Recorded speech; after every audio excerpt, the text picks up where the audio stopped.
स्वामी सांगतात जी पाप आपसुक घडतात, स्वामी सांगतात जी पाप नकळत घडतात, त्या पापांना कुठंतरी गंगा शुद्धी आहे, त्या पापांना कुठंतरी स्वच्छता होईल किंवा त्या पापांना कुठंतरी शिक्षेपासून सुटका होईल.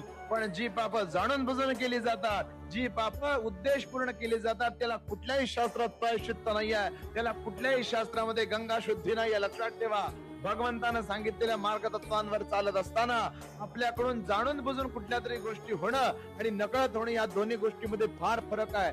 चुकून होते त्याला चूक म्हणतात, चुकीला माफी असते, पण जाणून बुजून होते त्याला घोडचूक म्हणतात आणि घोडचुकीला शिक्षा असते. म्हणून लक्षात ठेवा, पाप तीच धुतली जातात जी नकळत घडतात.